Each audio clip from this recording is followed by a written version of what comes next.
ಗುರುಭ್ಯೋ ನಮಃ. ವಿಘ್ನೇಶ್ವರ ವಾಗ್ದೇವಿ ಪರಮಾತ್ಮನ ಪಾದಕ್ಕೆ ನಮಸ್ಕಾರವನ್ನ ಮಾಡ್ತಾ, ಗುರು ಹಿರಿಯರನ್ನ ಆರಾಧ್ಯ ದೇವರನ್ನ ಮನಸ್ಸಲ್ಲಿ ಸ್ಮರಣೆಯನ್ನ ಮಾಡ್ತಾ ಇವತ್ತಿನ ತರಗತಿಯನ್ನ ಪ್ರಾರಂಭ ಮಾಡೋಣ. ನಾವೆಲ್ಲ ವನವಾಸದಲ್ಲಿದ್ವಿ. ಈಗ ಮುಂದುವರಿದ ಭಾಗವಾಗಿ ಪಾಂಡವರು ವನವಾಸಕ್ಕೆ ಬಂದಾಯ್ತು. ಈ ವಿಚಾರ ದ್ವಾರಕೆಯ ಕೃಷ್ಣನಿಗೆ ತಲುಪ್ತು. ಅವನಿಗೆ ತಲುಪಲೇಬೇಕು ಅಂತೇನಿಲ್ಲ, ಸಕಲವನ್ನೂ ಬಲ್ಲವಂತವನು. ಆದ್ರೂ ಕೂಡ ಯಾದವರಿಗೆ ಪಾಂಡವರು ಅಂದ್ರೆ ಬಹಳ ಪ್ರೀತಿ.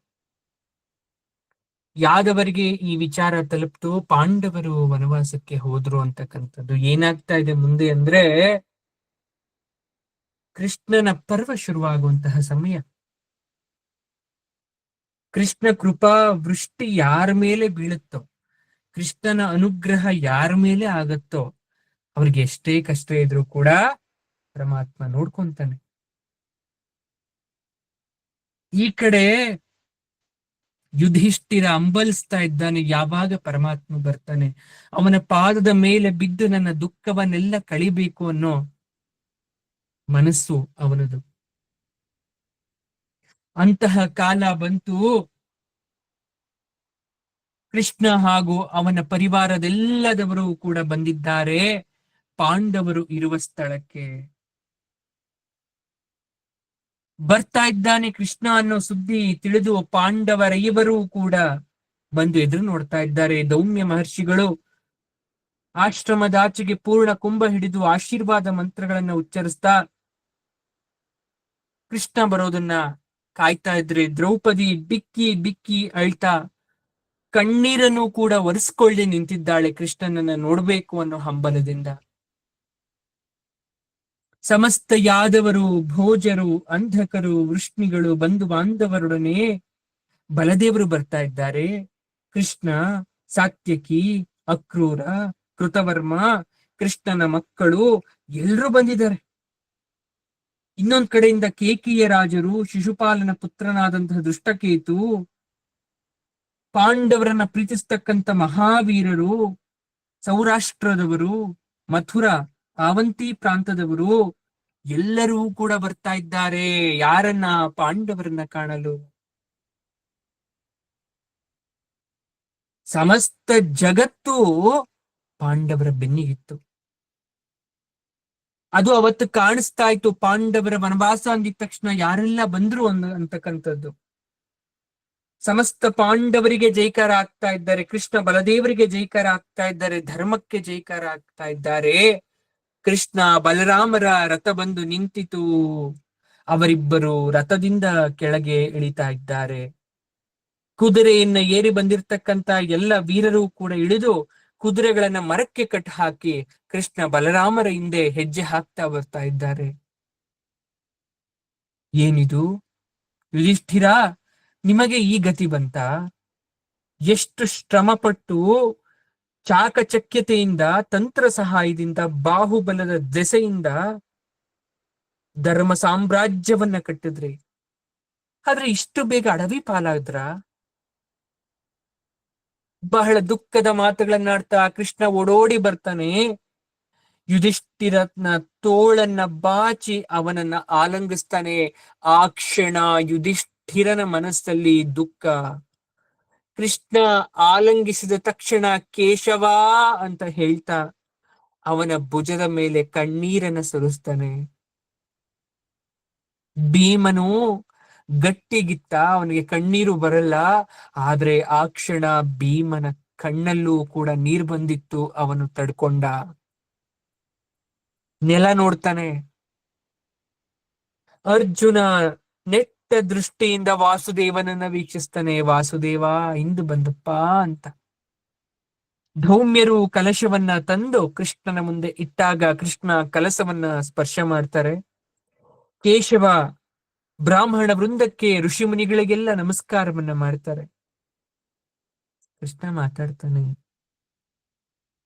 ಕೌರವರ ದೌಷ್ಟ್ಯತ್ವವನ್ನ ಜಗತ್ತೇ ಬಲ್ಲದು, ಅವರು ಎಂತ ದುರ್ಳರು ಅಂತ. ಇಷ್ಟು ಬೇಗ ಕುಟಿಲ ರೀತಿಯಲ್ಲಿ ವಂಚಿಸಿದ್ರು ಅಂದ್ರೆ ಆಶ್ಚರ್ಯ ಆಗ್ತಾ ಇದೆ ನಿಮ್ಮನ್ನ. ನಾನು ಅವರನ್ನ ಸುಮ್ಮನೆ ಬಿಡೋದಿಲ್ಲ. ಕೃಷ್ಣನ ಕೋಪವನ್ನ ಅವ್ರಿಗಿನ್ನೂ ಅರಿವು ಮಾಡಿಸ್ತಕ್ಕಂಥ ಸಮಯ ಬಂದಿರಲಿಲ್ಲ. ನಾನು ಭೀಷ್ಮ ದ್ರೋಣ ಕೃಪಾಚಾರ್ಯರಿಗೂ ಕೂಡ ನನ್ನ ನಿಜ ರೂಪವನ್ನ ತೋರಿಸಿಲ್ಲ. ಪರೋಕ್ಷ ಗೋಕುಲ ಬೃಂದಾವನ ಮಥುರಾ ಗಿರಿವ್ರಜಗಳಲ್ಲಿ ದ್ವಾರಕೆಯಲ್ಲಿ ನಾನು ಮಾಡಿದಂತ ಸಾಹಸ ಇವರಿಗೆ ಗೊತ್ತಿಲ್ಲ ಅನ್ಸುತ್ತೆ. ಹಸ್ತಿನಾವತಿಯನ್ನ ಶಕುನಿ ಪರೋಕ್ಷವಾಗಿ ಆಳ್ತಾ ಇದ್ದಾನ. ಒಂದೇ ಒಂದು ಪಗಡೆ ದಾಳ ನಿಮ್ಮ ಇಷ್ಟು ವೈಭವವನ್ನ ಕಸೀತ. ಈ ಮಾತನ್ನ ಹೇಳಿದಾಗ ಕೃಷ್ಣನ ಕಂಗಳು ಕೆಂಪಾಗಿರತ್ತೆ. ಇಡೀ ಲೋಕವನ್ನೇ ಸುಡೋ ಕಿಡಿ ಬರ್ತಾ ಇದ್ದೇನೋ ಅನ್ನೋ ಭಾಸ ಆಗ್ತಾ ಇತ್ತು. ಅರ್ಜುನ ಸಮಾಧಾನ ಮಾಡ್ಬೇಕು ಕೃಷ್ಣನ್ನ ಅಂತ ಕಾಯ್ತಾ ಇದ್ದಾನೆ, ಒಂದು ಉತ್ತಮವಾದ ಸಮಯ ಸಿಗ್ಲಿ ಅಂತ. ಆದ್ರೆ ಹಿರಿಯರ ಮುಂದೆ, ಅಣ್ಣನ ಮುಂದೆ ಅವನು ಮಾತಾಡ್ತಾ ಇರ್ಬೇಕಾದ್ರೆ ಮಧ್ಯೆ ಹೋಗ್ಬಾರ್ದು ಅನ್ನೋ ಕಾರಣಕ್ಕೆ ಸುಮ್ಮನೆ ಇರ್ತಾನೆ. ಕ್ರಮೇಣ ಕೃಷ್ಣನೇ ಶಾಂತನಾಗ್ತಾ ಇದ್ದಾನೆ, ಕರುಣೆ ತೋರಿಸ್ತಾ ಇದ್ದಾನೆ. ಕಣ್ಣೀರ್ ಬರ್ತಾ ಇದೆ ಕೃಷ್ಣನಿಗೂ. ಆ ಸಮೂಹದಲ್ಲಿ ಯಾರನ್ನೋ ಹುಡುಕ್ತಾ ಇದ್ದೆ ಕೃಷ್ಣನ ಕಣ್ಣುಗಳು. ಯಾರು ಅಂದ್ರೆ, ಎಲ್ಲಿರುವೆ ತಂಗಿ, ನಾನಿದ್ದು ನಿನಗಿಂತ ಪರಿಸ್ಥಿತಿ ಬಂತಮ್ಮ ಅಂತ ದ್ರೌಪದಿಯನ್ನ ಹುಡುಕ್ಲಿಕ್ಕೆ ಶುರು ಮಾಡ್ತಾನೆ. ತಂಗಿ ಕೃಷ್ಣೇ, ಸಾಕಾಯ್ತೇನಮ್ಮ, ಸಕಾಲದಲ್ಲಿ ನಾನು ಬಂದು ಇಂಥ ಸಂದರ್ಭವನ್ನ ತಡೆಯಕ್ಕಾಗ್ಲಿಲ್ವಲ್ಲ ಅನ್ನೋ ನೋವು ನನ್ಗಾಗ್ತಾ ಇದೆ.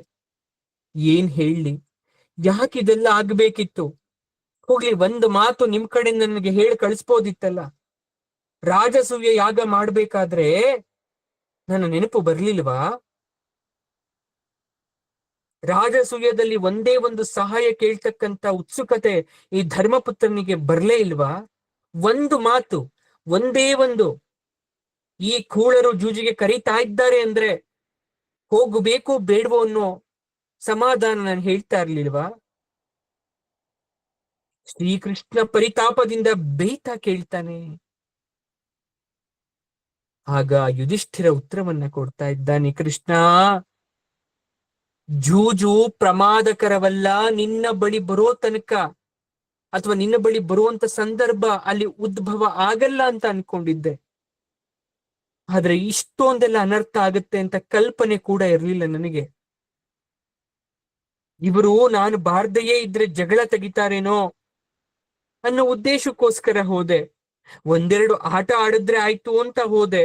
ಆದ್ರೆ ಮಿಂಚಿನ ಗತಿಯಲ್ಲಿ ಅನರ್ಥ ಆಗೋಯ್ತು. ಸಣ್ಣ ಸಣ್ಣ ವಿಷಯಕ್ಕೂ ನಿನ್ನನ್ನು ಎಳಿಬಾರ್ದು, ನಿನಗೆ ತೊಂದರೆ ಕೊಡಬಾರ್ದು ಅಂತ ನಾನು ಸಂಕೋಚ ಪಟ್ಟೆ ಕೃಷ್ಣ. ಆಗ ಕೃಷ್ಣ ಅರ್ಜುನನ ಕಡೆ ಕೇಳಿ ಹೇಳ್ತಾ ಇದ್ದಾನೆ, ಅವನ ಕಡೆ ತಿರುಗಿ, ನಿನಗಾದರೂ ಅರ್ಜುನ ನನ್ನ ಸ್ಮರಣೆ ಬರ್ಲಿಲ್ವಾ? ನೀನಾರು ನಾನಾರು, ನಮ್ಮಿಬ್ರು ಮಧ್ಯೆ ಯಾವ ರೀತಿಯಾದಂತ ಸಂಬಂಧ ಇದೆ ಅಂತ ನಿನಗೆ ಗೊತ್ತಿಲ್ವಾ? ಆಗ ಅರ್ಜುನ ಹೇಳ್ತಾನೆ, ಕೃಷ್ಣ, ನೆನೆಸದೆ ಇರಕ್ಕಾಗುತ್ತಾ ಅಪ್ಪ ನಿನ್ನನ್ನ? ಆದ್ರೆ ಅಣ್ಣ ಅನ್ನುವ ಮೋಹ ಪರವಶದಲ್ಲಿ ಸಿಲುಕಿ ಅವನ ಮಾತಿಗೆ ಎದುರಾಡಬಾರದು ಅಂತ ನಾವೆಲ್ಲ ತಲೆ ತಗ್ಗಿಸಿ ನಿಂತ್ವಿ ಅವತ್ತು. ಕೃಷ್ಣ, ಪುರಾಣ ಕಾಲದಲ್ಲಿ ಸಹಸ್ರಾರು ವರ್ಷಗಳ ಕಾಲ ಗಂಧಮಾನವ ಪರ್ವತದಲ್ಲಿ ಅಂದ್ರೆ ಬದರಿ ಕ್ಷೇತ್ರದಲ್ಲಿ ತಪಸ್ಸು ಮಾಡಿದ ನಾರಾಯಣ ನೀನಲ್ವಪ್ಪ. ಎಲ್ಲರ ಹೃದಯದ ಅಂತರಾತ್ಮದಲ್ಲೂ ನೀನ್ ಇದ್ದೇ ಇರ್ತೀಯ. ಋಷಿಮುನಿಗಳು ಹೇಳಿಲ್ವಾ, ನಿನಗೆ ಸರಿ ಹೊಂದುವ ಶಿಷ್ಯನನ್ನ ಕಾಣದೆ ನೀನೇ ನಾರಾಯಣನಾಗಿ ನರನಾಗಿ ರೂಪ ಪಡೆದು ಅಷ್ಟಾಕ್ಷರ ಮಹಾಮಂತ್ರವನ್ನ ಗುರು ಶಿಷ್ಯ ಪರಂಪರೆಯಲ್ಲಿ ಪ್ರವರ್ತಿಸಿದಂತಹ ಲೋಕೋಪಕಾರಿಯಾದಂತಹ ತಪಸ್ಸು ಅದು ಬದರಿ ಕ್ಷೇತ್ರದಲ್ಲಿ ಮಾಡಿದಂಥದ್ದು ನರನಾರಾಯಣರು. ಕೃಷ್ಣ ಹೇಳ್ತಾನೆ, ಇಷ್ಟು ಗೊತ್ತಿದವನಿಗೆ ಈ ನರ ಎಲ್ಲಿದ್ದಾನೆ ಅಂತ ಗೊತ್ತಿರಬಾರ್ದ ನಿನಗೆ? ಅಥವಾ ಈ ನರ ಯಾರು ಅಂತ ಗೊತ್ತಿರಬಾರ್ದ? ಮರ್ತು ಬಿಟ್ಟ ಯಾರು ನರ ಅಂತ? ಯಾರು ಗೊತ್ತಾ ನಿನ್ಗೆ ನರ ಅಂದ್ರೆ? ಅರ್ಜುನ ಹೇಳ್ತಾನೆ, ನಾನೇ ಅಲ್ವಪ್ಪ ನರ ಅಂದ್ರೆ. ಅಸುರ ಸಂಹಾರಿಯಾದ ನಿನ್ನ ಅವತಾರಗಳಿಗೆ ಲೆಕ್ಕ ಇದ್ಯಾ? ಅಂತ ಕೈ ಮುಗಿದು ಪರಮಾತ್ಮನನ್ನ ಸ್ತೋತ್ರ ಮಾಡ್ತಾ ಇದ್ದಾನೆ. ವಟಪತ್ರಶಾಯಿ, ಉಪೇಂದ್ರ ವಂದ್ಯ, ಬ್ರಹ್ಮರುದ್ರೋತ್ಪತ್ತಿ, ಯುಗ ಯುಗಗಳಲ್ಲಿನ ಅವತಾರ ವಿಶೇಷಗಳಾದಂತಹ ಮರ್ಮ ಶ್ರೀಕೃಷ್ಣ ಕಾರುಣ್ಯ ಪ್ರಭುವೆ ಅಂತ ಪರಮಾತ್ಮನನ್ನ ಸ್ತುತಿಸ್ತಾ ಇದ್ದಾನೆ. ಕೃಷ್ಣ ಹೇಳ್ತಾನೆ, ನೀನು ನನ್ನವನು, ನಾನು ನಿನ್ನವನು, ನನ್ನವರೆಲ್ಲ ನಿನ್ನವರೇ. ನಿನ್ನನ್ನ ಯಾರು ದ್ವೇಷಿಸ್ತಾರೋ ನನ್ನನ್ನು ದ್ವೇಷಿಸೋ ತರ, ನಿನ್ನನ್ನ ಯಾರು ಅನುಸರಿಸಲ್ವೋ ಅವರು ನನ್ನನ್ನ ಅನುಸರದೇ ಇರೋ ತರ. ಯಾಕಂದ್ರೆ ನೀನೇ ನರ, ನಾನೇ ನಾರಾಯಣ ಅಂದ್ರೆ ಶ್ರೀಹರಿ. ನನ್ನನ್ನ ಬಿಟ್ಟು ನೀನಿಲ್ಲ, ನಿನ್ನ ಬಿಟ್ಟು ನಾನು ಇಲ್ಲ, ನಮ್ಮಿಬ್ಬರಲ್ಲಿ ಯಾವುದೇ ಅಂತರವಿಲ್ಲ. ಈ ಮರ್ಮ ಅರಿಯುವವರು ಬಹಳ ವಿರಳ. ಈ ರೀತಿ ಮಾತಾಡ್ಬೇಕಾದ್ರೆ ಧೃಷ್ಟದ್ಯುಮ್ನ, ದೃಪದ, ಶಿಖಂಡಿ, ಪಾಂಚಾಲ ದೇಶದವರು ಕೂಡ ಬರ್ತಾ ಇದ್ದಾರೆ. ಕೃಷ್ಣ ಪಾಂಚಾಲ್ ಜೊತೆ ಮಾತಾಡ್ತಾ ಇದ್ದಾನೆ. ತಂಗಿ ದ್ರೌಪದಿ, ಯಾಕೇನು ಹೇಳ್ತಾ ಇಲ್ಲ, ಯಾಕೆ ಮೌನದಿಂದಿದ್ಯಾ? ನಿನ್ಗೆ ಲೋಕ ಬೇಡ ಅನ್ನಿಸ್ತಾ ಇದ್ಯಾ? ನಾನಿರುವವರೆಗೆ ಈ ದುಃಖ ನನ್ನನ್ನ ಇನ್ನೂ ಬಿಟ್ಟು ಹೋಗಲ್ಲ. ಯಾಕಂದ್ರೆ ನಿನಗೆ ನಾನು ಸಹಾಯ ಮಾಡಕ್ಕಾಗ್ಲಿಲ್ಲ. ಕೃಷ್ಣೇ, ನಿನ್ನ ರಕ್ಷಣೆಗಿಲ್ಲದ ನನ್ನ ಶಕ್ತಿ, ಪರಾಕ್ರಮ, ಚಾತುರ್ಯ, ಆಯುಧ, ತಂತ್ರಗಾರಿಕೆ ಇದ್ದು ಪ್ರಯೋಜನವೇನು? ಛೇ. ದ್ರೌಪದಿ ಹೇಳ್ತಾಳೆ, ಅಣ್ಣ, ನೀನು ಪೂರ್ವ ಸೃಷ್ಟಿಯ ಅಗ್ರದಲ್ಲಿದ್ದ ಒಬ್ಬನೇ ಒಬ್ಬ ದೇವರು ಅಂತ ಹೇಳ್ತಾರೆ ಋಷಿಗಳು, ಜ್ಞಾನಿಗಳು. ವಿಷ್ಣು ವ್ಯಾಪಕ ಆದವನಿಗೆ ನನ್ ಕಷ್ಟ ಅರ್ಥ ಆಗ್ಲಿಲ್ಲ ಅಂತ ನಾನು ಬಾಯ್ಬಿಟ್ಟು ಹೇಳ. ಯಾಕಂದ್ರೆ ಯಜ್ಞ ನೀನೆ, ಯಜ್ಞ ಕೊಡುವಂತ ಆಹುತಿ ನೀನೆ, ಸರ್ವ ದ್ರವ್ಯಮಯ ಕೂಡ ನೀನೆ, ಕಾಲಾತ್ಮಕ ಕೂಡ ನೀನೆ. ಅಣ್ಣ, ಬ್ರಹ್ಮ ಶಂಕರಾದಿಗಳಿಗೂ ನಿನಗೆ ಆಟದ ಸಾಮಾನು ಅಂತ ಹೇಳ್ತಾರೆ ಅಂದ್ಮೇಲೆ ಈ ಅಬಲೆಯಾದಂತಹ ಪಾಂಚಾಲಿ ಎಷ್ಟು ಮಾತ್ರ ನಾನು ಆಟದ ಸಾಮಾನಲ್ವಾ? ಬಿಸಾಡುವ ಮುರಿದ ಆಟಿಕೆ ಅಲ್ವಾ ನಾನು? ನನ್ನ ದುಃಖ ಹೇಳ್ಕೊಳ್ಳೋದು ಈ ಪೂತನಿ ಎದೆ ಹಾಲಿನ ವಿಷತ್ತರ ಅಲ್ವಾ? ವಿಷದ ಹಾಲನ್ ಯಾರಾದ್ರೂ ನೈವೇದ್ಯ ಅಂತ ನಿನಗ್ ಸಮರ್ಪಣೆ ಮಾಡ್ತಾರ? ಹಾಗೆ ನಾನ್ ನಿನಗ್ ಸಮರ್ಪಣೆ ಮಾಡ್ಕೊಳ್ಳ? ದೃಷ್ಟದುಮ್ನನ ತಂಗಿ ನಾನು, ಪಾರ್ಥರ ಪತ್ನಿ. ಅಂತವಳಿಗೆ ಆಪತ್ತು ಅಂದ್ರೆ ಏನರ್ಥ? ಯಾವ ಬಂಧು ಬಾಂಧವರ ಸಂಬಂಧಕ್ಕೆ ನಾನು ಗೌರವ ಕೊಡ್ಲಿ? ಈಗ ಉಳಿದು ಏನಾಗ್ಬೇಕಾಗಿದೆ? ಆಪತ್ ಬರ್ಬೇಕಾದ್ರೆ ನನ್ ಸಂದರ್ಭ ಅದ್ ನೋಡ್ತಾ ಇವಳು ಯಾವ ಸಂದರ್ಭದಲ್ಲಿದ್ದಾಳೆ ಅಂತ. ನಾನು ಸ್ತ್ರೀ ಧರ್ಮಿಣಿಯಾಗಿದ್ದೆ, ಈ ಪಾಪಿ ದಾಯಾದರು ನನಗೆ ಗೌರವವನ್ನ ತೋರ್ಸುದ್ರ? ಧರ್ಮಶಾಸ್ತ್ರ ಅನ್ನೋದು ಆ ಸಭೆಯಲ್ಲಿ ಸಾಯ್ಲಿಲ್ವಾ? ಒಂಟಿ ವಸ್ತ್ರದಲ್ಲಿದ್ದೆ ನಾನು, ಚೀರಾಡ್ತಾ ಮಾನ ಸಂರಕ್ಷರನ್ನ ಕಾಣದೆ ಪರದಾಡ್ತಾ ಇದ್ದೆ. ಈ ಪಾಪಿಗಳು ದಾಸಿ ದಾಸಿ ಅಂತ ನನ್ನನ್ನ ಮೂದಲಿಸ್ತಾ ಎಳೆದಾಡ್ದಾಗ ಈ ಪಾಪಿ ಪತಿಗಳು ನನ್ನ ಭಾಗಕ್ಕಿರ್ಲಿಲ್ಲ. ಅಣ್ಣ ದೇವಕಿ ಪುತ್ರ, ನೀನೊಬ್ಬನಲ್ಲದೆ ಯಾವ ಯಾದವರು ಪುರುಗಳು ನನ್ನ ಜೊತೆ ಇರ್ಲಿಲ್ಲ. ಆ ಭೀಷ್ಮನಿಗೆ, ಧೃತರಾಷ್ಟ್ರನಿಗೆ ನಾನು ಸೊಸೆಯಾಗಿರ್ಲಿಲ್ಲ. ಪಾಪಿಗಳಿಗೆ ಮರ್ತೋಯ್ತೋ ಅದೆಲ್ಲ. ಪಾಂಡವರಿಗೆ, ನನ್ನ ಪತಿಗಳಿಗೆ ಶ್ರೇಷ್ಠ ಮಹಾಬಲತ್ವ ಅನ್ನೋ ಬಿರುದಿದ್ದೇನ್ ಪ್ರಯೋಜನ? ಅವ್ರ ಹತ್ರ ಎಷ್ಟು ಶಕ್ತಿ ಇದ್ರೇನ್ ಪ್ರಯೋಜನ? ಧಿಕ್ಕಾರವಿರ್ಲಿ ಅವ್ರಿಗೆಲ್ಲ. ಅರ್ಜುನನ ಗಾಂಡೀವ ಸುಟ್ಟು ಹೋಗ್ಲಿ, ಹೆಂಡತಿ ಮಾನವನ ರಕ್ಷಣೆ ಮಾಡದೆ ಇರ್ತಕ್ಕಂಥವ್ರು ಯಾಕೆ? ಯಾರು ಹೆಂಡತಿಯ ಗರ್ಭವನ್ನ, ಅವಳ ಮಾನವನ್ನ, ಅವಳ ಮಕ್ಕಳನ್ನ, ಅವಳ ಸಂತಾನವನ್ನ ರಕ್ಷಿಸಲ್ವೋ ಅವರು ಭೂಮಿಯ ಮೇಲೆ ಬದುಕಿದ್ದು ಸತ್ತಂತೆ. ಇರೋ ರಾಜ್ಯನ ಅಧರ್ಮದ ಜೂಜಿನಲ್ಲಿ ಕಳೀತಾನೆ ಅಲ್ಲವ ಈ ಪತಿ ಯುಧಿಷ್ಠಿರನಿಗೆ. ಇವನ್ಗೆ ಅರ್ಥ ಆಗ್ಲಿಲ್ವಾ? ಈ ಪಾಪಿ ಕೌರವರನ್ನ ಸಹನೆ ಮಾಡಿ ಜೀವನ ಉಳಿಸ್ಬೇಕು ಅನ್ನೋ ನಿರ್ಬಂಧ ಏನಿತ್ತು? ಈ ದುರ್ಯೋಧನ ಇನ್ನು ಒಂದು ಮುಹೂರ್ತ ಬದುಕಿದ್ದಾನೆ ಅಂದ್ರೆ ಈ ಭೀಮಾರ್ಜುನರ ಪರಾಕ್ರಮ ಏನಾಯ್ತು? ಹೋಗ್ಲಿ, ಹಳೆನೆ ಅವರು ನಮ್ಮ ಮಾಡಿರ್ತಕ್ಕಂಥ ವಂಚನೆ ಒಂದ ಎರಡ? ವಿಷಪ್ರಾಶಾನ, ಸಜೀವ ದಹನ ಯತ್ನ, ಭಿಕ್ಷೆ ಬೇಡಿಸಿದ್ದು, ಕೊನೆಯ ಮಾತು ಹೇಳ್ಬಿಡ್ಲ ಅಣ್ಣ? ಇಷ್ಟು ಮಾತುಗಳನ್ನ ಆಡಿ ದ್ರೌಪದಿ ಮುಖವನ್ನ ಮುಚ್ಚಿಕೊಂಡು ಎರಡೂ ಕೈಗಳಿಂದ ಬಿಕ್ಕಿ ಬಿಕ್ಕಿ ಹೇಳ್ತಾಳೆ. ತಂಗಿಯ ಮಾತನ್ನ ಕೇಳಿದಂತಹ ಕೃಷ್ಣ ಕಂಗಳಲ್ಲಿ ನೀರ್ ಹಾಕ್ತಾ ಇದ್ದಾನೆ. ಪಾಂಡವರ ಕಡೆ ತನ್ನ ಕೆಂಪು ಕಣ್ಣಿಂದ ದುರುಗಿಟ್ಟು ನೋಡ್ತಾ ಇದ್ದಾನೆ. ಕೃಷ್ಣನ ಆ ನೋಟವನ್ನ ನೋಡಿದಂತಹ 5 ಜನ ಪಾಂಡವರು ತಲೆ ತಗ್ಗಿಸಿ ನಿಂತಿದ್ದಾರೆ ನಾಚಿಕೆಯಿಂದ. ಆಗ ದ್ರೌಪದಿ ತಲೆ ಎತ್ತಿ ದಿಟ್ಟವಾಗಿ ಹೇಳ್ತಾ ಇದ್ದಾಳೆ, ನಾನೀಗ ಪರಿತ್ಯಕ್ತೆ ಕೇಶವ, ನನಗೀಗ ಯಾವ ಪತಿಯೂ ಜೀವಂತವಾಗಿ ಬದುಕಿಲ್ಲ. ಅರ್ಥ ಮಾಡ್ಕೋ. ಆ ಪಾಪಿ ಕರ್ಣ ನನ್ನನ್ನ ವ್ಯಭಿಚಾರಿ ಅಂತ ಕರೆದಾಗ, ಕೊಲೆಗಡುಕನಾಗಿರ್ತಕ್ಕಂಥ ದುಶ್ಯಾಸನ ನನ್ನನ್ನ ಬೆತ್ತಲೆ ಮಾಡಲು ತೊಡಗಿದಾಗ ನಾನು ಗಂಡನಿದ್ದು ವಿಧವೆಯಾಗಿ ಹೋದೆ. ಆಗಂದ ತಕ್ಷಣ ಕೃಷ್ಣ, ಛೇ ಛೇ ತಂಗಿ, ಹಾಗೆನ್ನಬೇಡ, ಅದು ಅಮಂಗಳ, ಅಶ್ಲೀಲ, ಅಶುಭ, ನಿನ್ನ ಗಂಡಂದರಿಗೆ ಶುಭವಲ್ಲ. ಇನ್ನೇನು ಅಮಂಗಲ, ಅಶ್ಲೀಲ, ಅಶುಭ ಅಣ್ಣ? ನನ್ನ ತಂದೆ, ಸೋದರರು, ಮಕ್ಕಳು, ನನ್ನ ಗಂಡ ಎಲ್ಲ ನನ್ನ ಭಾಗಕ್ಕೆ ಸತ್ತು ಹೋದರು. ನೀನಾದ್ರೂ ಇದ್ದೆಯಾ?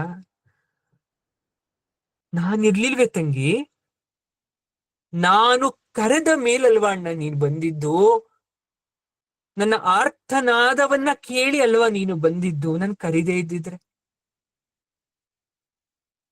ಎಲ್ಲ ಸ್ತ್ರೀಯರಿಗೂ ನನ್ನ ಪಾಡು ಬಂದಿತ್ತ? ಅವರು ಮಾಡಿರೋ ಪುಣ್ಯ ಏನು, ನಾನು ಮಾಡಿದ ಪಾಪ ಏನು? ಯಾವ ಕಾರಣದಿಂದ ನಮ್ಗೆ ಈ ರೀತಿಯಾದಂತ ಶಿಕ್ಷೆ, ಆ ಸಂದರ್ಭ? ಕೃಷ್ಣ, ಒಂದು ಮಾತನ್ ಕೇಳಲ್ಲ? ಕೃಷ್ಣ ಹೇಳ್ತಾನೆ,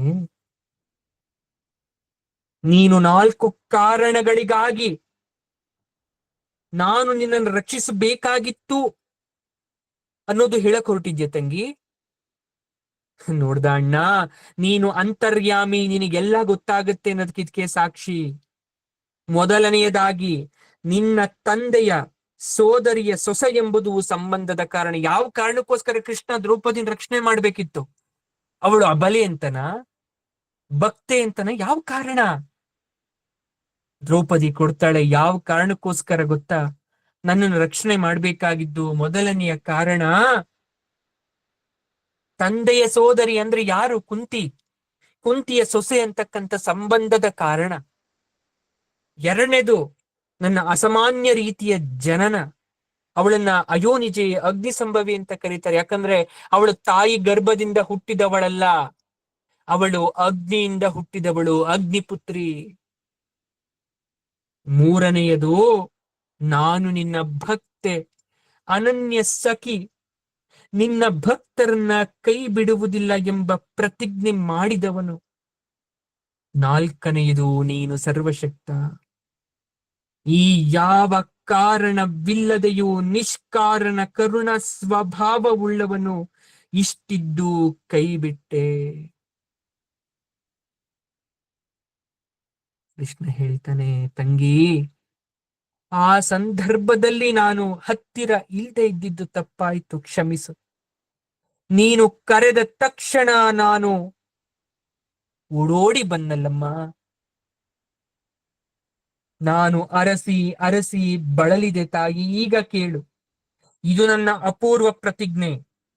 ಇಂದು ನೀನು ಕಣ್ಣಿನಲ್ಲಿ ನೀರ್ ಹಾಕಿ ಅಳುತ್ತಿರುವ ತರ ನಿನ್ನನ್ನು ಅಪಮಾನಿಸಿದ ದುಷ್ಟರ ಪತ್ನಿಯರು ಮುಂದೊಂದು ದಿನ ಅಳುತ್ತಾರೆ. ಅರ್ಜುನನ ಬಾಣಗಳಿಂದ ಆ ದುಷ್ಟರು ಸಾಯುತ್ತಾರೆ.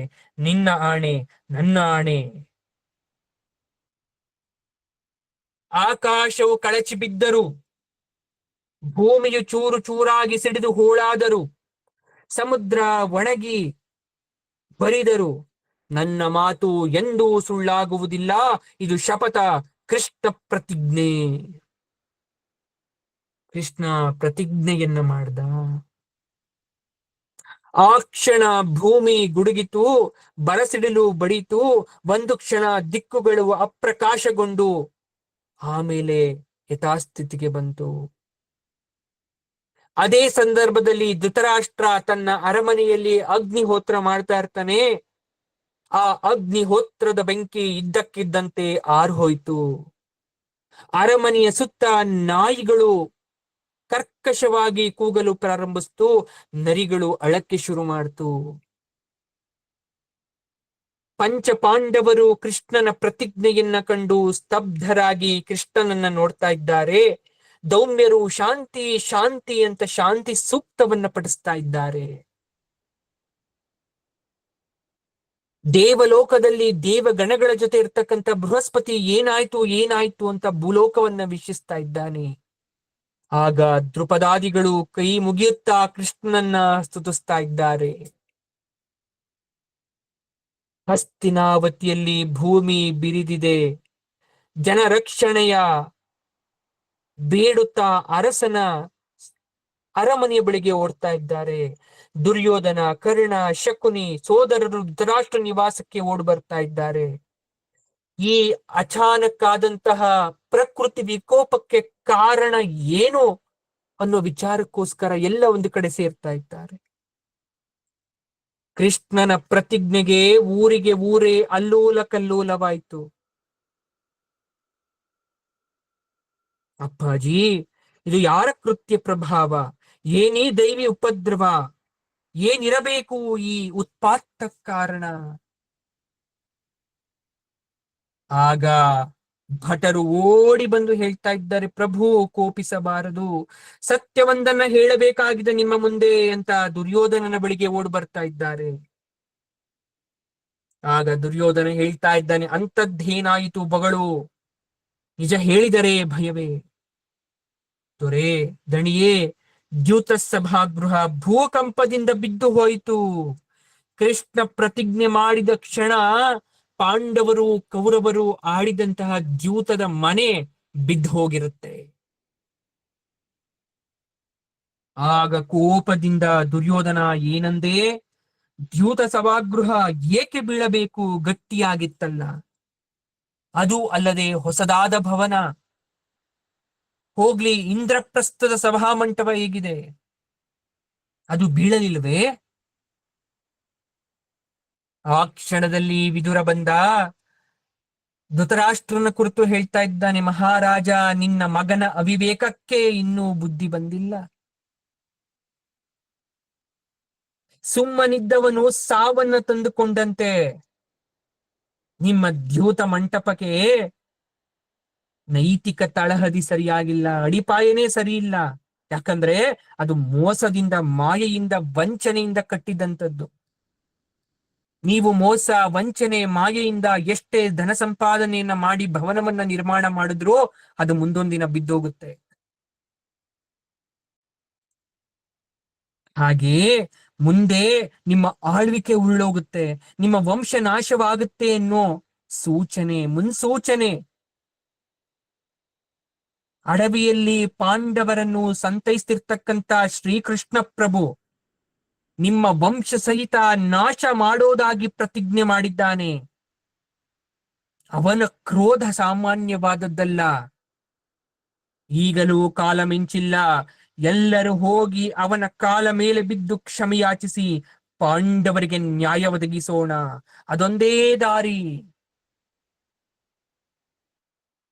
ಆಗ ದುರ್ಯೋಧನ ಹೇಳ್ತಾನೆ, ನಮ್ಮನ್ನ ಹೆದರ್ಸ್ಲಿಕ್ಕೆ ಮತ್ತೊಂದು ಕಾರಣ ಸಿಕ್ಕಿತೆ ನಿನಗೆ ವಿದುರ.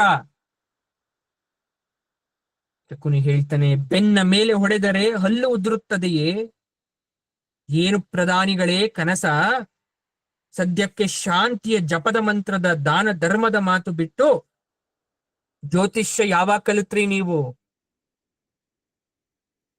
ವಿದುರ ಹೇಳ್ತಾನೆ, ಅಯ್ಯ ದ್ಯೂತವಿದ ವಿದ್ವಾಂಸ, ಶಿಶುಪಾಲನ ಹೆಣ ನಿನ್ನ ಕಣ್ಣೆದುರೆ ಬಿದ್ದ ಮೇಲೂ ಈ ಪ್ರಶ್ನೆ ಕೇಳ್ತಾ ಇದ್ಯಾ?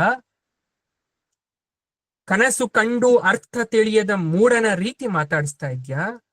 ಚಾರರನ್ನ ಕಳಿಸ್ ನೋಡು ಬೇಕಾದ್ರೆ ಕೇಶವ ಎಲ್ಲಿದ್ದಾನೆ ಅಂತ, ಏನ್ ಮಾಡ್ತಾ ಇದ್ದಾನೆ ಅಂತ. ಸಂಜಯನನ್ನ ಕೇಳು, ಭೀಷ್ಮ ತಾತನನ್ನ ಕೇಳು. ಅಷ್ಟೊತ್ತಿಗಾಗಲೇ ಭೀಷ್ಮ ದೂತರು ಬಂದು ಹೇಳ್ತಾ ಇದ್ದಾರೆ. ಆಗ ಅದು ನಿಜ ಅಂತ ತಿಳಿದು ಶಕುನಿಯ ಮುಖ ಕಪ್ಪಾಗುತ್ತೆ. ಇತ್ತ ಪಾಂಡವರ ಸಮ್ಮುಖದಲ್ಲಿರ್ತಕ್ಕಂತ ವೀರರಾದಂತಹ ದುಷ್ಟದುಮ್ನ ಶಪಥವನ್ನ ಮಾಡ್ತಾ ಇದ್ದಾರೆ ಕೃಷ್ಣನ ಹಿಂಬದಿಯಲ್ಲಿ. ದ್ರೋಣನನ್ನ ನಾನು ಕೊಲ್ತೇನೆ. ಶಿಖಂಡಿ ಶಪಥ ಮಾಡ್ತಾ ಇದ್ದಾನೆ, ಭೀಷ್ಮನನ್ನ ನಾನು ವಧಿಸ್ತೀನಿ. ಭೀಮ, ದುರ್ಯೋಧನ, ದುಶ್ಯಾಸನ, ಕೌರವ ಸೋದರರನ್ನ ನಾನ್ ಸಾಯಿಸ್ತೇನೆ. ಅರ್ಜುನ ಹೇಳ್ತಾ ಇದ್ದಾನೆ, ಕರ್ಣ ನನ್ನ ಕೈಯಲ್ಲಿ ಸಾಯ್ತಾನೆ, ಇದು ಸತ್ಯ. ಇತ್ತ ಭೀಷ್ಮನ ಆಗಮನ ಆಗಿರ್ಲಿಲ್ಲ. ಭೀಷ್ಮನನ್ನ ನೋಡ್ಲಿಕ್ಕೆ ಶಕುನಿ ಕರ್ಣರು ಧೃತರಾಷ್ಟ್ರ ಹೋಗ್ತಾ ಇದ್ದಾರೆ. ಏಕಾಂತ ಗೃಹದಲ್ಲಿ ಭೀಷ್ಮ ಇದ್ದ. ಭೀಷ್ಮ ಮಾತಾಡ್ತಾ ಇದ್ದಾನೆ, ಧೃತರಾಷ್ಟ್ರ, ನೀನು ಆರಂಭಿಸಿದ ಅಮಂಗಲ ಫಲ ಕೊಡ್ಲಿಕ್ಕೆ ಪ್ರಾರಂಭ ಆಯ್ತಪ್ಪ. ಮನುಷ್ಯರಾಗಿರ್ಲಿ ದೇವತೆಗಳೇ ಆಗಿರ್ಲಿ, ಧರ್ಮ ಯಾರಿಗೂ ತಪ್ಪಿದ್ದಲ್ಲ. ಮೊದಲ ಸಲದ ಜೂಜನ್ನ ರದ್ದು ಮಾಡಿ ಪಾಂಡವರು ಎಲ್ಲವನ್ನ ನನ್ನೆದುರಿಗೆ ಉದಾರವಾಗಿ ಕೊಟ್ರು. ಈಗ ಎರಡನೆಯ ಜೂಜಿನ ಫಲವನ್ನ ರದ್ದು ಮಾಡಿ ಪಾಂಡವರನ್ನ ಕರೆಸು, ಅವರ ಪಾಲಿನ ರಾಜ್ಯವನ್ನ ಅವರಿಗೆ ಕೊಡು. ಕಾಲ ನಿನ್ನನ್ನು ಉಳಿಸುತ್ತೆ. ನನ್ನ ಮಾತಿನ ಮೇಲೆ ಗೌರವ ಇರ್ಲಿ. ನೀನು ಗೆದ್ದದ್ದು ಸಾಕು, ಅವರು ಸೋತದ್ದು ಸಾಕು. ಆಗ ಧೃತರಾಷ್ಟ್ರ ಮಾತಾಡ್ತಾ ಇದ್ದಾನೆ, ಕಣ್ಣಿಲ್ದಿರೋನು. ಈ ಮಾತನ್ನ ಅವತ್ತೇ ಸಭೆಯಲ್ಲಿ ಹೇಳಿ ಜಾರಿ ಮಾಡ್ಬೋದಿತ್ತಲ್ಲ. ಅವನ ಮಾತಿಗೆ ಎದುರುತ್ತರವನ್ನ ಕೊಟ್ಟಂತಹ ಭೀಷ್ಮ ಹೇಳ್ತಾ ಇದ್ದಾನೆ, ಮತ್ತ ಮಂಡು ಮಾತು. ಜಾರಿ ಮಾಡಬೇಕಾದವನು ನೀನು, ನಾನಲ್ಲ. ಯಾಕಂದ್ರೆ ರಾಜನ ಸ್ಥಾನದಲ್ಲಿ ಕೂತಿದ್ದವನು ನೀನವತ್ತು. ನಾನು ಬರೀ ಸಲಹೆಗಾರ, ಉಭಯ ಹಿತೈಷಿ. ಆಗ ದುರ್ಯೋಧನ ಹೇಳ್ತಾನೆ, ಪಿತಾಮಹ, ಆಗಿ ಮುಗಿದು ಒಂದು ರೀತಿಯಲ್ಲಿ ಸಮಾಪ್ತಿಯಾಗಿದ್ದನ್ನ ಮತ್ತೆ ಕೆದಕೋದು ಸರಿಯಲ್ಲ. ಹಾಗಾದ್ರೆ ಬಿದ್ದೋದ ದ್ಯೂತ ಸೌಧವನ್ನ ಮತ್ತೆ ಎಬ್ಬಿಸಿ ಕಟ್ಟಿಸಿ ಸುಣ್ಣ ಬಣ್ಣ ಹಾಕ್ಸಿ ಈ ಸಲ ಶಕುನಿ ಜೊತೆ ಜೂಜಾಡಿ ಸೋಲ್ಸಿ ಗಡಿಪಾರು ಮಾಡಿ ನೋಡೋಣ. ಹಾಗಾದ್ರೆ ಆಮೇಲೆ ಕರ್ಣ ಇದ್ದಾನಲ್ಲ, ಇನ್ಯಾರ್ಯಾರು ಸಿಗ್ತಾರೋ ಎಲ್ಲರನ್ನ ಕರೆಸಿ ಜೂಜಾಡಿ ಸೋಲ್ಸು, ಊರ್ ಸುಭಿಕ್ಷ ಆಗತ್ತೆ. ಗೇಲಿ ಮಾಡ್ತಾ ಇದ್ದೀರಾ ತಾತ? ಕೋಪ ಬಂದಿದ್ಯಾ? ನಿಮ್ಗೆ ಯಾವ ಕಾರಣಕ್ಕೋಸ್ಕರ ಕೋಪ ಬಂತು ಅಂತ ಅರ್ಥ ಮಾಡ್ಕೊಳ್ಳ. ಸುಮ್ಮನೆ ಇದ್ದ ನನ್ನನ್ನು ಕರೆಸಿ ತೇಜೋವಧೆ ಮಾಡ್ತಾ ಇದ್ದೀರಾ? ಇನ್ನು ನೀನ್ ಸುಮ್ಮನೆ ಇದ್ದ, ನಾನು ತೇಜೋವಧೆ ಮಾಡ್ತಾ ಇದ್ದೀನ? ಪರಮಾತ್ಮ ನಿನ್ಗೆ ಅಲ್ಪ ಸ್ವಲ್ಪ ಕೊಟ್ಟ ಆಯುಷ್ಯದಿಂದ ಇನ್ನೂ ಬದುಕಿದ್ದೀಯ ನೀನು. ಒಂದು ಕಟ್ಟಡ ಬಿದ್ದು ಹೋಗಿದ್ದಕ್ಕೆ ತಾತಿಂಗ್ ಇಷ್ಟು ಭಯ ಬಂದ್ಬಿಡ್ತಾ? ಅಯ್ಯೋ ಹುಚ್ಚ, ಬಿದ್ದಿದ್ದು ಕಟ್ಟಡ ಅಲ್ಲ, ಕುರುಕುಲದ ಸೌಭಾಗ್ಯ ಸೌಧ. ಹರಿದದ್ದು ಅದರ ಮಾಂಗಲ್ಯ. ಅದಕ್ಕೆ ಕುಸ್ತಿರೋದಕ್ಕೆ ಕಾರಣ ಸಾತ್ವಿಕ ಶಾಪ, ದೇವಕೋಪ, ಪತಿವ್ರತಿಗೆ ತಾಪದಿಂದ. ನನಗಾಗಿದ್ದ ಅನ್ಯಾಯವನ್ನ ನಾನು ಸರಿ ಮಾಡ್ಕೊಂಡ್ರೆ ತಪ್ಪೇನು ತಾತ? ಅನ್ಯಾಯ ಯಾರು ಯಾವಾಗ ನಿನಗ್ ಮಾಡಿದ್ರು? ಹೇಳಕ್ ನಿಮ್ಮ ಹತ್ರ ಕೇಳಕ್ಕೆ ತಾಳ್ಮೆನೆ ಇರ್ಲಿಲ್ವಲ್ಲ. ಈ ಸಲ ಹೇಳಿದ್ರು ಕೂಡ ಪ್ರಯೋಜನ ಇಲ್ಲ ಅನ್ಕೊಂತೀನಿ. ಯಾಕಂದ್ರೆ ನೀವು ಒಪ್ಪಲ್ಲ. ನಾನೇ ಕಾಡ್ಗೆ ಹೋಗಿ ಸಾಯ್ತೀನಿ. ಹಾಗಾದ್ರೆ ನನ್ನ ಶತ್ರುಗಳ ಜೊತೆ ನೀವು ಸುಖದಿಂದಿರ್ರಿ. ನಿನ್ನ ಮೂಗಿನ ನೇರಕ್ಕೆ ನೋಡಬೇಡ ದುರ್ಯೋಧನ. ರಾಜ್ಯಶಾಸ್ತ್ರವಿದೆ, ಪರಂಪರೆ ಇದೆ, ಧರ್ಮ ಅರಿತ ಹಿರಿಯರಿದ್ದಾರೆ. ನಿನ್ನ ವಾದ ನಾನೇ ಹೇಳಿ ಉತ್ತರಿಸ್ತೇನೆ. ಬಾಯಿ ಮುಚ್ಚಿ ಕಿವಿ ತೆರೆದು ಶಾಂತವಾಗಿ ಕೇಳು. ನಿನ್ನ ತಂದೆ ಹುಟ್ಟು ಕುರುಡ. ಅದು ನನ್ನ ತಪ್ಪಲ್ಲ, ಯುಧಿಷ್ಠಿರನ ತಂತ್ರವಲ್ಲ, ದುರ್ದೈವವೂ ಅಲ್ಲ, ಅದು ಕರ್ಮ. ಹಾಗಾಗಿ ನಿನ್ನ ಚಿಕ್ಕಪ್ಪನೇ ಅಧಿಕೃತ ಚಕ್ರವರ್ತಿ. ನೀನು ಒಪ್ಪದಿದ್ದರೆ ನೀನೇ ಮೂಢ. ಅವನಾದ ಮೇಲೆ ಅವನ ಜ್ಯೇಷ್ಠ ಪುತ್ರನಿಗೆ ರಾಜ್ಯ ಅಷ್ಟು ಹೋಗಬೇಕಾದದ್ದು ರೂಢಿ ಶಾಸ್ತ್ರ. ನೀನು ವಯಸ್ಸಿನಲ್ಲಿ ಚಿಕ್ಕವನು. ಅಧಿಕಾರಕ್ಕೆ ಗೌರವಕ್ಕೆ ಎಷ್ಟು ಚ್ಯುತಿ ಬರದಂತೆ ನೀನು ಯುಧಿಷ್ಠಿರನ ಜೊತೆಗೆ ಸಹಕರಿಸಬೇಕಾದದ್ದು ನಿನ್ನ ಹೊಣೆ. ಹಾಗಾದ್ರೆ ಅರ್ಧ ರಾಜ್ಯ ಯಾಕೆ ನನಗೆ ಕೊಟ್ರಿ? ಇನ್ನರ್ಧವನ್ನ ನನ್ನ ಶತ್ರುಗಳಿಗೆ ಕಪಟ ರಾಜಸೂಯದಲ್ಲಿ ಯಾಕೆ ಕೊಟ್ರಿ, ಬೆಳೆಸಿದ್ರಿ? ನನ್ನ ಸರ್ವನಾಶಕ್ಕೆ ಯತ್ನಿಸಿದ್ದನ್ನ ನೀವ್ಯಾಕೆ ತಡಿಲಿಲ್ಲ? ಅದು ಸಮಬುದ್ಧಿನ? ಯಾವಾಗ ಈ ಮಾತನ್ನ ಕೇಳಿದ್ನೋ ಭೀಷ್ಮನಿಗೆ ನಾಚಿಕೆ ಆಯ್ತು ಅವನ ತಪ್ಪಿನ ಮೇಲೆ. ಅವತ್ತು ಅರ್ಧ ರಾಜ್ಯವನ್ನ ಹಂಚಿ ಕೊಟ್ಟಿದ್ದು ಇವತ್ತಿಷ್ಟಕ್ಕೆಲ್ಲ ಅನರ್ಥ ಕಾರಣ ಆಯ್ತು. ಎಲ್ಲವನ್ನ ಯುಧಿಷ್ಠಿರನಿಗೆ ಕೊಡೋ ಬದಲು ನಿಮ್ಗೆ ಅನ್ಯಾಯ ಆಗಬಾರ್ದು ಅನ್ನೋ ದೃಷ್ಟಿಯಿಂದ ನಿಮ್ಗೆ ಅರ್ಧ ಕೊಟ್ಟೆ, ಅವನ್ಗೆ ಅರ್ಧ ಕೊಟ್ಟೆ. ನಗರ, ಸಿಂಹಾಸನ, ಅಧಿಕಾರ, ಪ್ರಜೆ ಎಲ್ಲ ಕೊಟ್ಟಿದ್ ತಪ್ಪು ಅಂತ್ಯಾ? ಹಾಗಾದ್ರೆ ನಾನ್ ತೋರ್ಸಿರೋ ಔದಾರ್ಯಕ್ಕೆ ಇದು ನಿನ್ ಕಾಣಿಕೆನಾ? ಯಾವತ್ತು ಇಬ್ರು ಜಗಳ ಮಾಡ್ಕೋಬಾರ್ದು, ರಾಜಿಯಿಂದ ಮುಂದಕ್ಕೆ ಹೋಗ್ಲಿ ಅನ್ನೋ ಆಲೋಚನೆ ಮಾಡಿದ್ದು ತಪ್ಪ? ಬಾಹುಬಲದಿಂದ ನಿನ್ ಕೈಲಿ ದಕ್ಕಿಸ್ಕೊಳಕ್ ಆಗ್ಲಿಲ್ಲ, ಜೂಜಲ್ಲಿ ನೀನ್ ಪಡ್ಕೊಂಡೆ, ಅದ್ ನ್ಯಾಯನ? ಪಾಂಡವರು ಬಿಡ್ತಾರ ನಿಮ್ಮನ್ನ? ಇಂದು ಬೆಳಿಗ್ಗೆ ಕೃಷ್ಣ ಎಂತ ಪ್ರತಿಜ್ಞೆ ಮಾಡ್ದ ಅನ್ನೋದು ಗೊತ್ತಾ ನಿನ್ಗೆ? ಅವನು ಸರ್ವಶಕ್ತ, ಭಗವಂತನ ಅವತಾರಿ. ಶಿಶುಪಾಲ ವಧೆಯನ್ನ ಕಣ್ಣಾರೆ ಕಂಡಿದ್ದೀರಾ ನೀವೆಲ್ಲ. ನಿನ್ನ ದ್ಯೂತ ಸೌಧದ ವಿನಾಶ ಆಗಿದೆ. ನಾನು ಹೇಳಿದಂತೆ ಮಾಡಿದರೆ ಮಾತ್ರ ನಿಮಗೆ ಉಳಿಗಾಲ.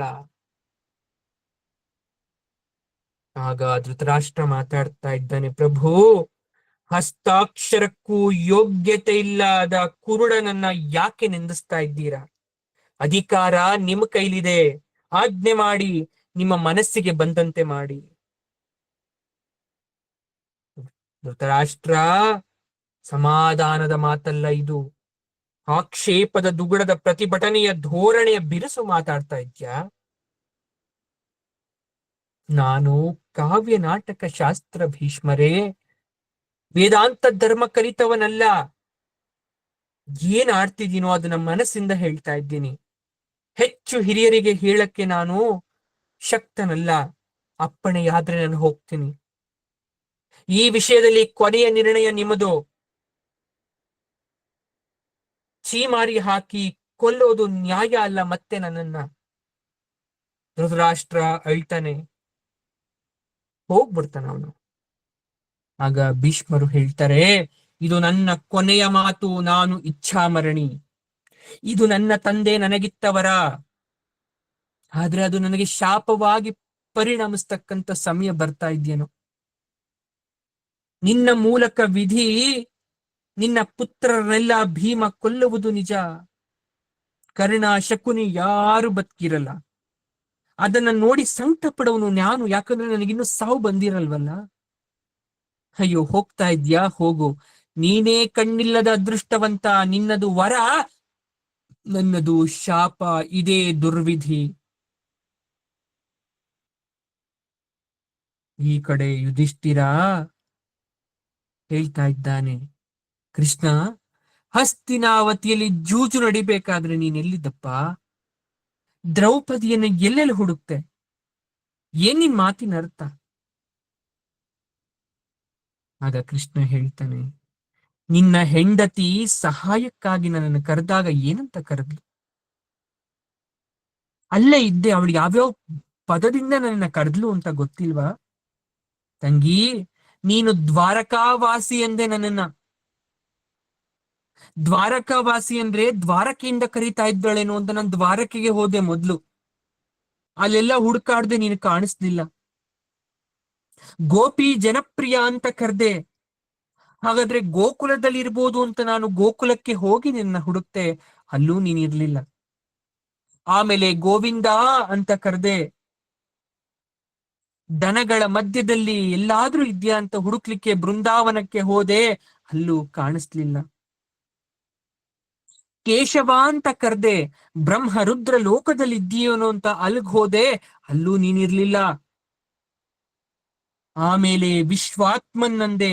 ವಿಶ್ವಾತ್ಮನ್ ಅಂದ್ರೆ ಇಡೀ ಬ್ರಹ್ಮಾಂಡಕ್ಕೆ ಅಧಿಪತಿ ಅಂತ ಬ್ರಹ್ಮಾಂಡವನ್ನೆಲ್ಲಾ ಸುತ್ತಿ ಬಂದೆ. ಹರಿ ಎಂದೆ. ದುಃಖ ಪರಿಹರಿಸಲು ಸಿದ್ಧನಾಗಿಯೇ ಇದ್ದು ಎಲ್ಲೆಲ್ಲೂ ನೀನನ್ನ ಕಾಣದೆ ಇರಬೇಕಾದ್ರೆ ಕೌರವೈಫ್ ಪರಿಭೂತ ಮಾಂ ಎಂದು ನೀನಿದ್ದ ಕೌರವ ಸಭೆಯ ವಿಳಾಸವನ್ನ ನೀನ್ ಸೂಚನೆ ಮಾಡಿದೆ. ಆಗ ನಾನು ಬಂದೆ. ಆದ್ರೆ ನಾನು ಬರುವ ಹೊತ್ತಿಗೆ ಅಪಾಯ ತೀವ್ರವಾಗೋಗಿತ್ತು. ಸದ್ಯಕ್ಕೆ ಬಂದ ತಕ್ಷಣ ನಿನಗೆ ಅಕ್ಷಯ ವಸ್ತ್ರವನ್ನ ಕೊಟ್ಟೆ. ನಾನು ಬರಲು ಅವಕಾಶ ಎಲ್ಲಿತ್ತಮ್ಮ? ಯಾಕಂದ್ರೆ ನಾನೇ ಬೇರೆ ಯುದ್ಧದಲ್ಲಿದ್ದೆ. ಅರ್ಜುನ ಕೇಳ್ತೀನಿ, ಇದೇನು ವಿಚಿತ್ರ ಕೃಷ್ಣ, ಯುದ್ಧದಲ್ಲಿದ್ದವನು ತಂಗಿಯೇ ಅಷ್ಟು ಲೋಕವನ್ನ ಸುತ್ತಿ ಬಂದೆ. ಕೃಷ್ಣ ಅವನ ವಿಶ್ವಾತ್ಮ ಅಂತ ಅಂದಲ್ಲಪ್ಪ, ಅವಳನ್ನೇ ಕೇಳು. ನನ್ನ ಅಚಿಂತ್ಯ ಶಕ್ತಿಯನ್ನ, ಅಮೋಘ ಮರ್ಮವನ್ನ ಪಾಂಚಾಲಿ ನೆನಪಿಸಿದ್ಲು. ಓಡಾಡ್ತಕ್ಕಂಥ ಶಕ್ತಿ ಕೊಟ್ಲು. ನನ್ನ ಸಾನ್ನಿಧ್ಯ ಆಗ ನಿಮಗಿದ್ದಿದ್ರೆ ಈಗೆಲ್ಲ ಹಾಕ್ತಾ ಇರ್ಲಿಲ್ಲ. ಆ ಕ್ಷಣ ಯುಧಿಷ್ಠನಿಗೆ ತನ್ನ ತಪ್ಪಿನ ಅರ್ಥ ಆಗುತ್ತೆ. ಕೃಷ್ಣನನ್ನ ಪ್ರಾರ್ಥನೆಯನ್ನ ಮಾಡದೇ ಇರೋ ತಪ್ಪಿಗೆ ತಲೆಯನ್ನ ತಗ್ಗಿಸ್ತಾನೆ, ಬಿಕ್ಕಿ ಬಿಕ್ಕಿ ಹೇಳ್ತಾನೆ. ನಿನಗೆ ಆಪತ್ತು ಬಂದಾಗ ನೀನ ವಸುಧಾಧಿಪ, ನಾನು ದ್ವಾರಕೆಯಲ್ಲಿ ಇದ್ದಿದ್ರೆ ನಿನಗೀಗ ಈ ಗತಿ ಬರ್ತಾ ಇರ್ಲಿಲ್ಲ. ಅಂದಿರೋ ಮಾತು ಯುಧಿಷ್ಠಿರನಿಗೆ ಬೇರೆ ಅರ್ಥ ಕೊಡ್ತು. ಆಪತ್ಕಾಲ ಬಂದಾಗ ದ್ರೌಪದಿ ಕೃಷ್ಣನನ್ನ ಪ್ರಾರ್ಥನೆ ಮಾಡಿದ್ಲು, ವಸ್ತ್ರ ಕೊಟ್ಲು, ವಸ್ತ್ರ ಕೊಟ್ಟ ಅವನು. ಇದು ಅವ್ರ ಕಣ್ಗೂ ಕೂಡ ಕಾಣಿಸ್ತು. ಆದ್ರೆ ಶಕುನಿ ಬಲೆ ಬೀಸಿದಾಗ ಕೃಷ್ಣ ಇದ್ದಿದ್ರೆ ಶಕುನಿ ಸೋಲ್ತಾ ಇದ್ದ. ಆದ್ರೆ ಪ್ರಯೋಜನ ಏನು? ಇವಾಗೆಲ್ಲ ಆಗೋಯ್ತಲ್ಲ. ಹಾಗಾಗಿ ಕೃಷ್ಣ ಶಾಲ್ವನ ಕಥೆಯನ್ನ ಹೇಳ್ತಾ ಇದ್ದಾನೆ.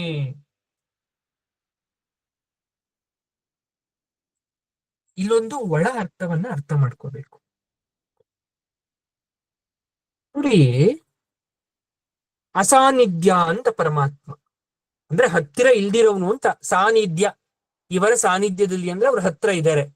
ಅಸಾನ್ನಿಧ್ಯ ಅಂದ್ರೆ ಅವ್ರ ಹತ್ರ ಇಲ್ಲ ಅಂತ. ಯಾಕಂಗಂದ ಕೃಷ್ಣ? ಯುಧಿಷ್ಠಿರ ನೆನೆಯದವನು ಅಂದ್ರೆ ಏನರ್ಥ? ಅಂದ್ರೆ ಕೃಷ್ಣ ಏನಾದ್ರೂ ಯುಧಿಷ್ಠಿರನ ಜೊತೆ ಇದ್ದಿದ್ರೆ ಬಹಿರಾಮಿಯಾಗಿ ಎಲ್ಲರನ್ನ ನಿಗ್ರಹಿಸ್ತಾ ಇದ್ದ. ಜೊತೆಗೆ ದ್ವಾರಾವತಿಯಲ್ಲಿ ಇರ್ಲಿಲ್ಲ ಅಂದ್ರೆ ನೋಡಿ, ದ್ವಾರಾವತಿಯಲ್ಲಿ ಇರ್ಲಿಲ್ಲ, ನಾನು ಯುದ್ಧದಲ್ಲಿ ಇದ್ದೆ ಅಂದ್ರೆ ಏನ್ ಅರ್ಥ? 9 ಬಾಗಿಲುಗಳ ಶರೀರವನ್ನ ದ್ವಾರಾವತಿ ಅಂತ ಕರಿತೀವಿ. ಅರ್ಜುನಾದಿಗಳ ಶರೀರವೇ ದ್ವಾರಕೆಯಾಗಿತ್ತು. ಆದ್ರೆ ಪರಮಾತ್ಮ ಆ ಶರೀರ ಸ್ವರೂಪದಿಂದ ಬಿಟ್ಟು ಅವನು ಯೋಗ ನಿದ್ರೆಯಲ್ಲಿದ್ದ. ಪರಮಾತ್ಮ ಯೋಗ ನಿದ್ರೆಯಲ್ಲಿ ಇರ್ಬೇಕಾದ್ರೆ ಯಾರ ಆರ್ತನಾದ ಅಥವಾ ಯಾವ ಮೊರೆ ಕೇಳಿಸಲ್ಲ. ದ್ರೌಪದಿ ನೆನಪು ಮಾಡ್ಕೊಂಡ್ಲು, ಆದ್ರೆ ಅದು ಪರಮಾತ್ಮನಿಗೆ ಮುಟ್ಲಿಲ್ಲ. ಪದೇ ಪದೇ ಹೇಳ್ತಾ ಹೇಳ್ತಾ ಹೇಳ್ತಾ ಆ ಅಲೆಗಳು ಹೋಗಿ ಪರಮಾತ್ಮನ ಆಳಕ್ಕೆ ಇಳಿದು ಆತ್ಮ ಜಾಗೃತ ಆಗಿ ಮತ್ತೆ ಆ ದ್ವಾರಗಳಿಗೆ ಬಂದು ಮತ್ತೆ ಕೃಷ್ಣ ಬರ್ಬೇಕಾದ್ರೆ ಅಷ್ಟು ಹೊತ್ತಾಗಿತ್ತು ಅನ್ನೋದು ಅರ್ಥ.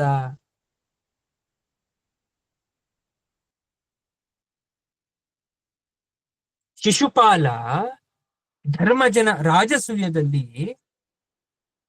ಹತನಾದ.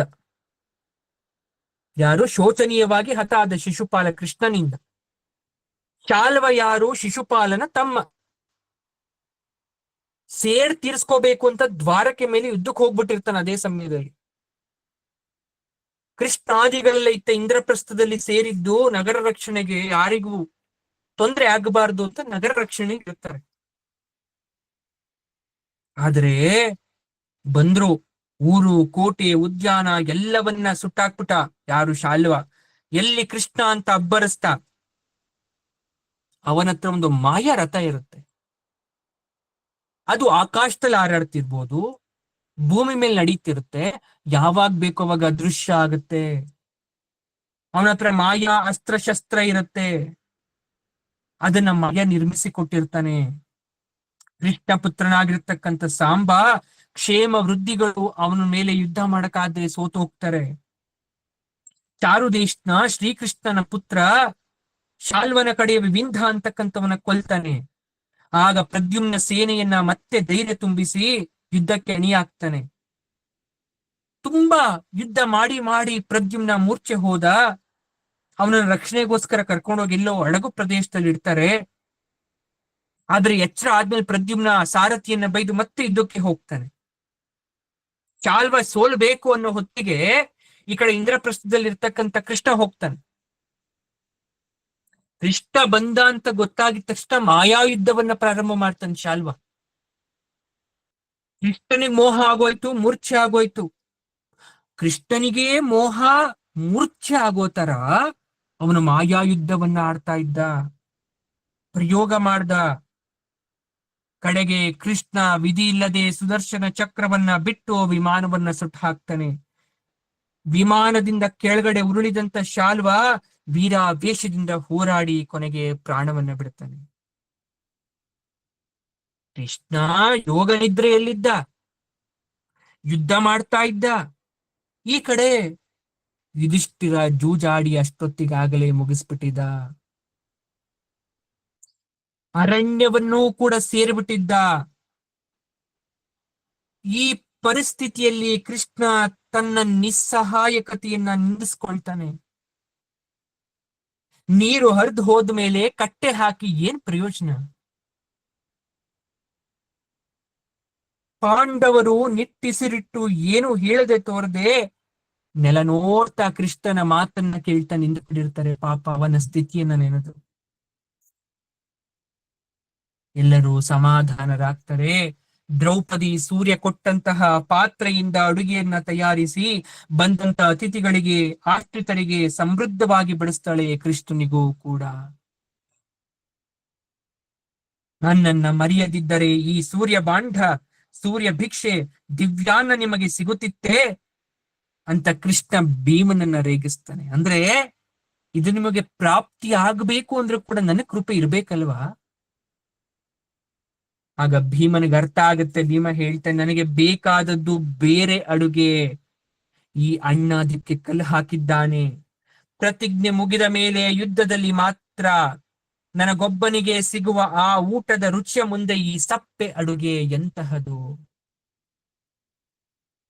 ಭೀಮನ ಮಾತನ್ನ ಕೇಳಿ ಕೃಷ್ಣ ಗಂಭೀರನಾದ.